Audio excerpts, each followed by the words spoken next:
Hey guys, welcome back to another video of Frosty Explained. Well, this is the series in which we will see what if Ash doesn't get a Pikachu, but he get a Dratini. Obviously, our Kanto Studio legendary Pokemon's first form, which we will see Dragonite in his or her evolved form. Well, I actually don't really know what the gender of this Dratini is. Let's call it her, because Dratini is really good as a female. Ash replied. He said this to be polite, but it wasn't a total lie. Were you able to contact my father? Brock asked. Yeah, Serge nodded, then smirked. We were reminiscing quite a bit. That's why it took me so long. Ash didn't want to interject, but he was somewhat curious on the matter. Have you and Brock's father known each other long? We go way back, kiddo. Serge answered as he patted Ash's shoulder. Ash felt like he was being hammered under the force of Serge's firm hands tapping on his much slender shoulders. He couldn't say he enjoyed the feeling, but he fought back the urge to blurt it out to the gym leader. He's a bit older than me, but we've known each other for almost 2 decades. Ash raised his eyebrows in surprise as he settled himself. That's long. That Flint guy and his obsession with rocks and rock-type Pokémon is out of this world, Serge said. He was away for how many years now? He asked as he turned to look at Brock. He didn't come home for 3 years, but even before that, he used to be away sometimes, Brock answered with a light chuckle. He must have gotten those giant rock-type Pokémon of his even stronger. Serge laughed, leaning forward and placing his hands on the desk. But he's the Pewter City gym leader, isn't he? Ash asked curiously. That statement from Serge had raised a lot of questions in his mind. That's one of the first gyms a lot of new trainers challenge. If he's that strong, wouldn't it be too difficult to beat him? Serge blinked for a few moments, then glanced at Brock, who shrugged. Don't be so naïve, kid. Serge burst into a fit of laughter as Ash sported a look of confusion, his lips parting. He leaned closer to Ash and continued. Tell me, did you think that battle we had earlier was with my strongest Pokémon? This conversation had taken a turn that Ash didn't expect. What could the gym leader mean? I would have thought so, Ash replied honestly, which earned him another loud laugh from the gym leader. He could see other people in the Pokémon Center looking at the trio due to Serge's outburst. It took him a few seconds to control his laughter, but Serge finally managed to speak. Explain it to him, he said to Brock, now spreading his hands behind the couch as he leaned back. Ash, Brock began, as he and Ash turned toward each other. I can understand why you don't know this since you're a new trainer, and this information isn't something that trainers know before they begin their journey. Ash nodded. Indeed, he'd never heard anything about this. It could be that most things he knew about the gym leaders were wrong. He thought that they gave it their all in battle, and only by defeating them at their best did challengers earn the right to win gym badges. Gym leaders are there not to beat challengers, but to test them, Brock explained. That applies even more to the 8 Pokémon League Challenge gym leaders of the region. I assume you know about the 8 Pokémon League Challenge gyms, correct? Yes, I do, Ash nodded his understanding. They're gyms whose badges are needed if you want to challenge the Pokémon League. That was common knowledge. He'd been taught about the Pokémon League Challenge gyms. These 8 gyms needed to be beaten, along with winning a regional Pokémon conference, if a trainer wanted to challenge the Elite Four and the Champion. There were many gyms in the Kanto region which were certified by the Pokémon League. However, only 8 were chosen as the League Challenge gyms. Challenging the Elite Four was also sometimes called the Champion League instead of the Pokémon League. 8 gym badges were also needed if a trainer wanted to participate in the regional Pokémon League conferences. However, these gym badges needn't be the ones from the Pokémon League Challenge gyms. As long as they had 8 gym badges from certified gyms within the region, that would suffice. These Pokémon League tournaments that took place around every 3 years in the Kanto region held great prestige, but they were a step below the Pokémon League. However, the Champion League Challenge, the challenge to the Elite Four in Champion, was one which was given the highest regard. That was the reason a trainer needed to be fully qualified by winning a Pokémon League conference, regardless of which region it took place in, and then beat all the Pokémon League gym leaders in order to be qualified to challenge it. Only the strongest trainers, even amongst those who'd won the League conference, could succeed in these. And even if they did beat the Elite Four, which was an exceptionally rare enough feat in itself, beating the champion was a whole different game. That was the reason why Pokémon League champions weren't dethroned too often. Champions were the geniuses amongst geniuses who'd taken their Pokémon to a level that most trainers couldn't imagine. Some of the gym leaders have been taking care of their gyms for years or even decades, Brock added. Do you really think that most new trainers, who'd just been training for a few months, would be able to beat them? Ash clicked his tongue. That was true. He'd thought about it but never paid it too much mind. They should have been extremely strong trainers to be chosen as gym leaders in the first place. Exactly, Brock said with a click of his fingers. Each and every one of the gyms that has been certified by the Pokémon League has top-quality trainers as their leaders. That's even more true for the League Challenge gyms. A lot of gym leaders, especially young ones, do use their strongest Pokémon, but most of the veteran leaders who've been handling their gym for many years, some even for decades, use Pokémon that they feel would be a test for the challengers, but not something that they can't overcome. Of course, there are exceptions to this. Serge chuckled at that. Brock paused for a moment and continued. The Viridian City gym leader hasn't given out a gym badge to any trainer in years. The only reason some trainers were able to win the Earth badge from the Viridian gym in recent years is because the gym leader had been away a lot of the time, so he'd let the gym trainers handle the gym. Not to say they are weak, but some experienced challengers managed to beat them. For example, this time it was Serge's time to begin the explanation. I only use Pokémon that I think would be suitable for kids who've got 2 or 3 gym badges. He shrugged his hulking shoulders and chuckled a boisterous laugh. But I do admit that I go overboard sometimes and make it more difficult for them. I don't like giving gym badges to just any challenger either. That was true. The stories Ash had heard about Serge proved it. He might not have been using his strongest Pokémon, but he didn't make it easy for challengers to get the Thunder badge. Brock continued, so, if you're challenging the Cinnabar gym, which is supposed to be one of the toughest gyms in the Kanto region, the gym leader will use Pokémon that he thinks are suited to give a challenge to that level of trainers. But simply said, those Pokémon would be closer to his real strength compared to the Vermilion City gym because it's challenged by newer trainers. He appeared to be enjoying filling Ash in. There's a reason not every brat that wins a gym battle can become the gym leader, Serge said as he folded his hands. I see, Ash mused and then turned to look at Brock.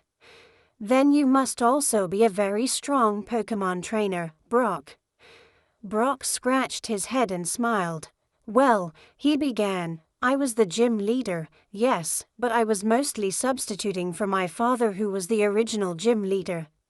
So, what you saw in the Pewter City gym was all I had. As I said, a lot of gym leaders do use their strongest Pokémon. And anyway, I enjoy looking after Pokémon a lot more than training them for battle.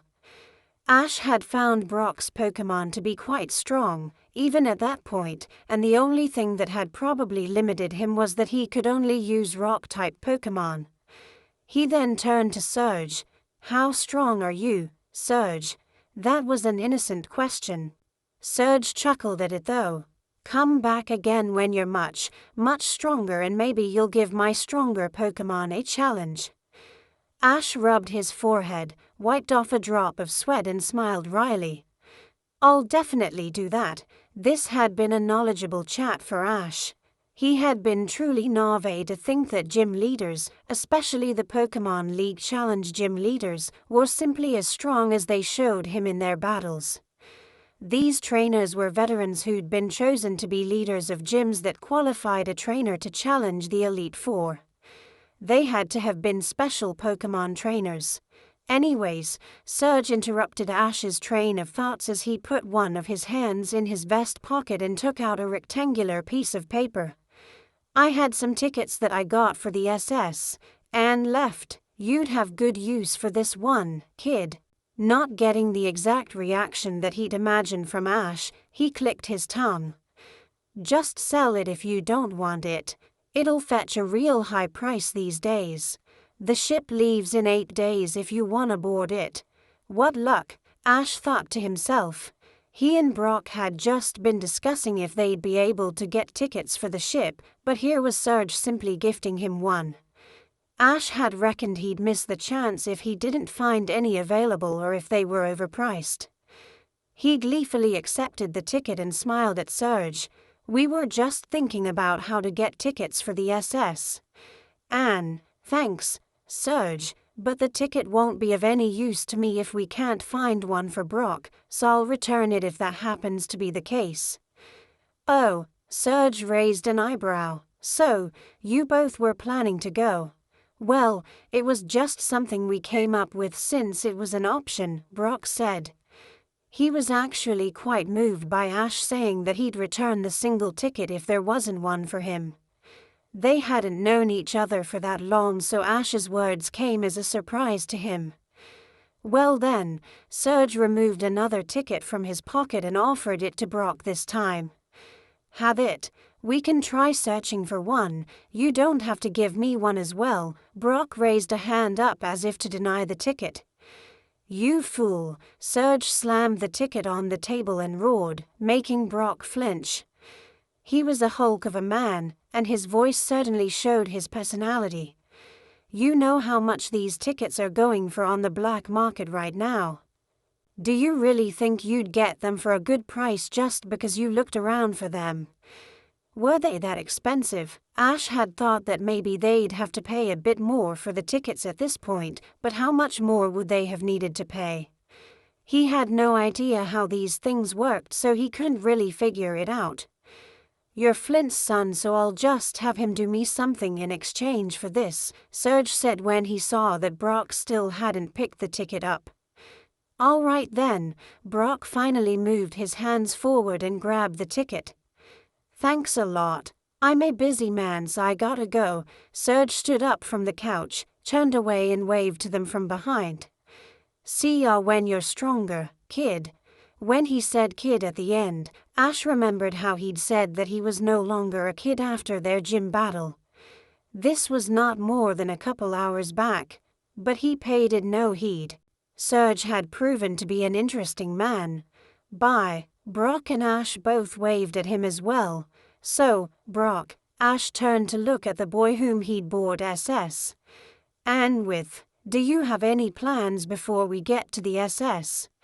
Anne. Brock shook his head. I took care of the stuff that I needed to last week. I actually wasn't even sure what I'd do afterwards, so I don't have anything that I have to do. You probably have something in mind for your time, don't you? I don't have any concrete plans myself, but maybe I'll go around the city.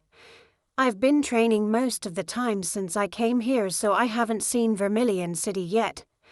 After that, some training wouldn't be bad, Ash answered. I'll come with you then, Brock said. I can help you get around the places that you'd find interesting. Vermilion City is quite big. Ash smiled. That would be great. Indeed, having someone to show him around sounded perfect. Later that evening, Ash got his Pokémon back from Nurse Joy. He also stocked up on some Pokémon food while he was there. They came in handy when he couldn't find anything else on his journey for his Pokémon. The sky had gotten dark as Ash stood in a clearing near the Pokémon Center. The field was pretty big, he noted. He saw a few trainers here and there with their Pokémon, some training, some just talking to them. He removed all 5 of his Pokeballs from his belt and let out his Pokémon. The first thing that happened once all of his Pokémon were out was that 4 of them stared at the 5th. Indeed, the evolution of Ignis surprised his friends. Kaiser was the first to make a move as he yelped and then crawled in front of Ignis. The fire type roared in response before the 2 Pokémon communicated with another through a set of shrieks. Kaiser then wrapped himself onto Ignis' body as he took a closer look at the horn that his friend had grown. He yelped once again before nibbling at it. The Charmeleon didn't like this action by his friend though, as he swung his claws at the dragon type. Ash watched the interaction between the 2 play out with a smile on his face. It was quite amusing seeing Kaiser being so curious about Ignis' new form. As the Dratini was flung down by Ignis, he fired a short dragon breath at him who threatened him with his claws pointed forwards. Ash didn't interfere yet. This was quite a different side to Ignis. He'd never seen Ignis so aggressive towards any friendly Pokémon before. He'd heard that sometimes a Pokémon's personality changed when they evolved, so this might have been that change. The 2 didn't take the duel any further as Kaiser turned around and slithered away. Ignis simply let out a light burst of flames as he, Chew, looked away. Ash chuckled. This turnaround could be interesting. Hey guys, Ash finally called out to his Pokémon, walking towards them. He got their attention as all of them turned their attention to him. All except Kaiser, who'd crawled away. Ash took his hat off and scratched his head. Kaiser, he called out, come here, his tone was very gentle. A few moments later, Kaiser glanced towards Ash who was still smiling and slithered back to the group. Once all the Pokémon were together, Ash removed the shiny new badge that he'd won. We won the Thunder badge today. As he said that, all of his Pokémon cried out in joy. Even Kaiser, who'd shown a lack of interest thus far, Trooper appeared to be the happiest of the group as he jumped up and down, grabbing Ash's hat in the process and putting it on his head. He hadn't known the result of the battle after he'd been knocked out, so his jubilation was understandable. Ash let Trooper play with his hat for the moment, petting the pig monkey Pokémon on the side of his head. He then continued, we'll be boarding the SS, and in about a week's time. It's a very famous cruise which only leaves once a year. Trainers from all over the region board it, so it could be a great chance for us to have some battles and get stronger. As Tia** refer Chapter 4, Ralts had a nickname before she was caught, tilted her head to the side while letting out a squeal. Ash realized that his Pokémon probably didn't know what it was. The SS, and is a ship that sails through the sea, which is a massive body of water. We'll be surrounded by water as far as the eye can see for a while. Tia let out another squeal at her trainer's explanation. Ash couldn't help but take the little feeling Pokémon in his arms and lift her up. She let out another squeal, this time of joy as a smile made its way to her tiny face. The Ralts appeared to be enjoying Ash holding her. He perched her up on his shoulder as she held onto Ash's head with her tiny arms.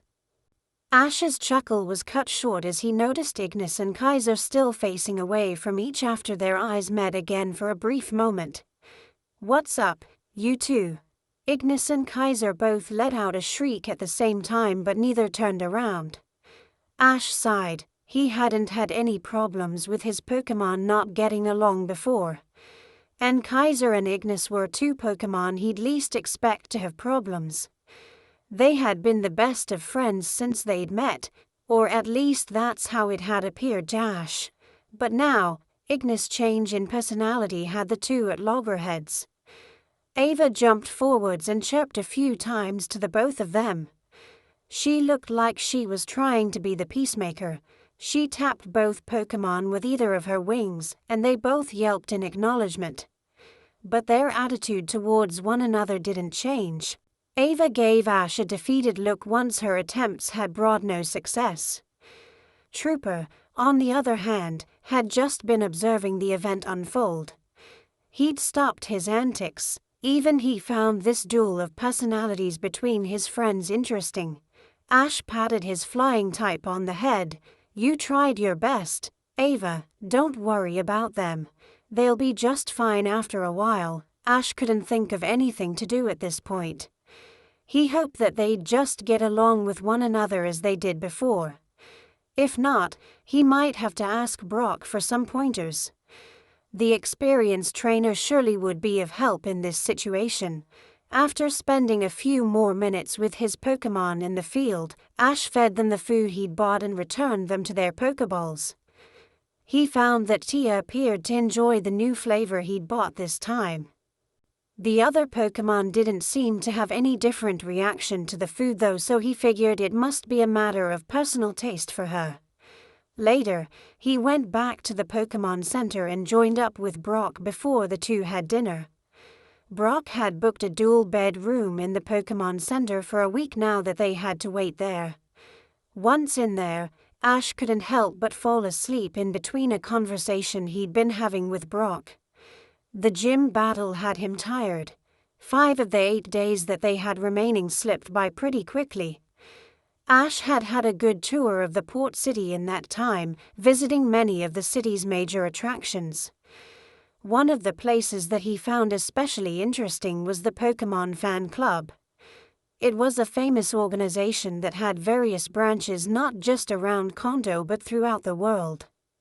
He'd watched some shows back home in which the chairman for the Kanto region for the club had appeared.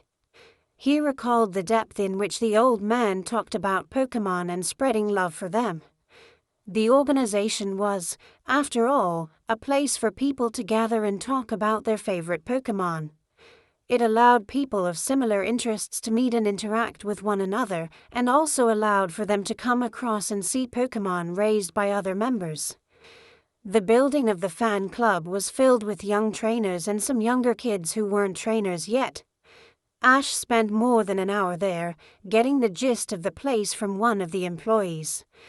That same day, Ash and Brock also went to the main Pokémon of the city, where Ash stocked up on a few things that he imagined he'd need on his journey. Some Pokéballs, potions, antidotes and the like. Only 3 days remained for the SS, and to depart. Ash had visited most of the places of interest in the city in the days prior, so the only thing he could do now was wait and get some training done with his Pokémon. However, he changed his plans when Brock mentioned a very popular fishing point along the coast that wasn't too far away. Ash and Brock only walked for about an hour to get to the place. Ash could see a few people around who had their fishing lines thrown into the sea. He wondered if he would come across a Pokémon that he'd want to catch here. He realized that he'd need to catch a water-type Pokémon soon to add diversity to his party, and this was the perfect place to catch one. He figured that most of the more common water types like Goldeen, Hollywag and Magikarp wouldn't be too difficult to find. Brock pointed to a hut in the distance and suggested, "Let's see what we can find over there," then started walking in that direction. Ash followed suit. Yeah, there wasn't too much of interest where they had been standing anyway. Maybe they could ask the ones who lived in the house about the area. It took them a couple more minutes to make it to the house. "It's actually a shop," Ash chimed. This was perfect. They hadn't bought fishing rods or anything of that sort yet, and they would need those things if they wanted to try their hand at fishing. "The guidebook I have did say that there was a shop somewhere here, but I didn't expect it to be this run down," Brock said wryly as he looked around the hut. Ash couldn't help but shrug. As long as they found what they needed, he didn't care. "Is anyone home?" he called out. The hut was neither too big nor too small. From what he could make out, it was probably big enough for 2 or 3 people to live in.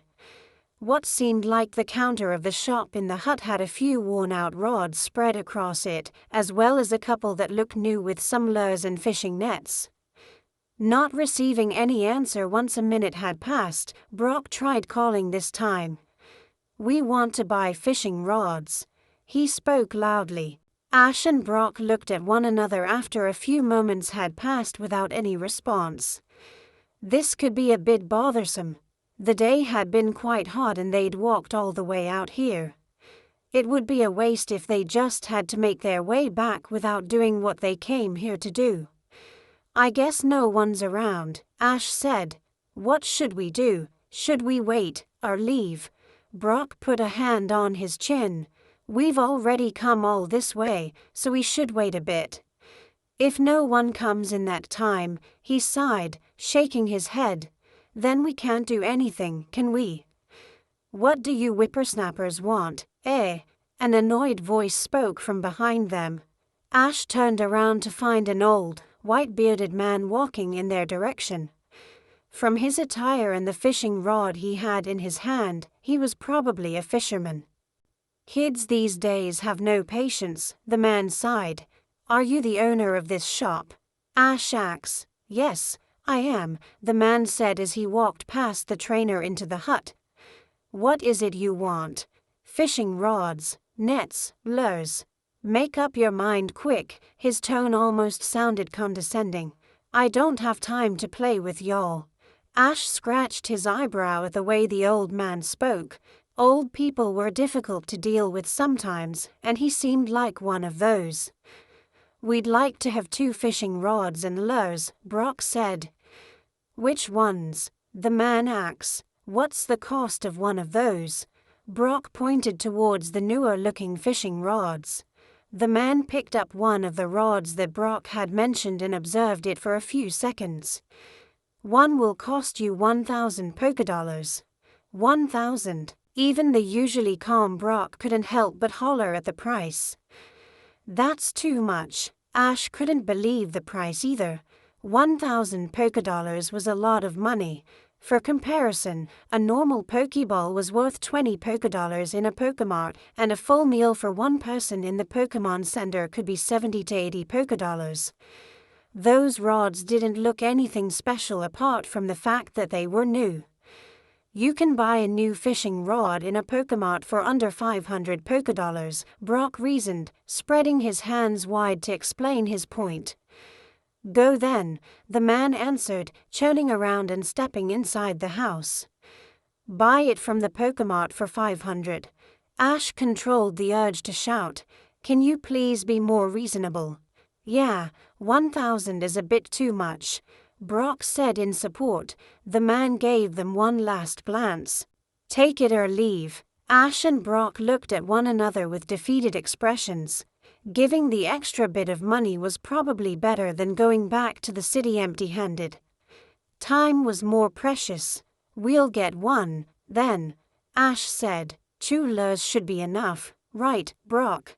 I guess we'll have to only settle for 1 rod between the 2 of us, and yeah, 2 lures should be enough for now," Brock replied after a moment's thought. The man, who'd almost gone inside, came back out and took the newer fishing rod and 2 Magikarp-shaped lures from the counter. He did a few adjustments to the rod before placing it in front of his customers. "That'll be 1,200 Pokédollars. Even his lures were much more expensive than normal." Ash sighed as he removed some money from his pocket and handed it to Brock. Ash tried to pay it all, but Brock returned half of it to Ash. The 2 then decided to share the cost between them for the rod and lures. "Thank you," Ash muttered, but his tone didn't have any hint of gratitude. They'd been ripped off, but there was no other choice for them. Brock took the materials from the man after handing him the money. "Let's find a fishing spot," he said to Ash as he looked out to sea, glancing from one area to another. Ash nodded. "Yeah, we better do that." Ash didn't think that Brock would have an interest in fishing since he was a rock-type Pokémon trainer. But then he remembered Brock's words from when they'd met on his way to Vermilion. The former gym leader wanted to become a Pokémon breeder and doctor. Maybe the reason he only trained rock types so far was because he had to as the Pewter City gym leader. And considering Brock's personality, that was a probable scenario. Ash had only known the older teen a short time, but he seemed like a very responsible person. The duo walked along the coast for a few minutes before Brock decided on the place to fish. Ash just followed his lead and settled on the place. They decided to share the fishing burden by each of them holding the rod for a few minutes at a time. Brock was the first to try his hand, so, Brock, Ash started, dusting off the cemented platform before he sat down. "Do you have a lot of experience with fishing?" The tanned man sat down beside the trainer after he'd thrown the line in the sea. "I haven't fished a lot myself," he chuckled. "But my mom loves water-type Pokémon, so she used to take me along for fishing at times. I'm just following some of the advice that she'd given me back then." "That's a bit surprising." Ash raised his eyebrows. "Your mom loves water types while your dad is a rock-type specialist." "Yeah," Brock said. He smiled as he faced his fishing partner. "My mom and dad have quite the story, but it's a long one, so I'll tell you about it some other time." That left Ash interested, but he didn't push Brock to explain it to him now. It hadn't been that long since they'd met, so he wasn't comfortable asking Brock about personal matters or stories like that yet. Almost 4 hours had passed since Ash and Brock had started fishing. In that time, the only Pokémon that they'd been able to find were 3 Magikarp and 1 Goldeen. They'd taken a lunch break in the meantime, but the two had been fishing almost non-stop since they'd started, and this wasn't the result that they'd hoped for when they decided that they wanted to come here. They'd let all 4 of the Pokémon they'd lured go back into the sea since they weren't really interested in them. Goldeen were Pokémon that could only survive in a water environment, and that could prove to be a problem for Ash. Hence, he had no interest in catching them. As for Magikarp, they could survive outside for lengthy periods of time, but the problem came in raising them. Yes, the idea of having a mighty Gyarados excited him, but it took a lot of time and effort to turn them into those creatures. Ash wasn't opposed to the idea. Quite the opposite, in fact. He loved training his Pokémon and making them stronger in front of his own eyes, but at the moment, he wanted a water type that would be more battle-ready than a Magikarp. They'd changed fishing spots quite a bit in that time, but the results had been the same. Fishing was a game of patience, but it was running out, certainly for Ash. "Should we change spots again?" Ash asked his companion. Brock pursed his lips. He appeared somewhat frustrated too. "I think we should," he said, standing up and dusting his pants off. "You too," came a voice from their right, making them turn around. It was the old man from whom they'd bought the rod. "Come with me," he said as he began walking without sparing them another look. Ash gave Brock a glance. "I think it's better to go with him than to just stick around here."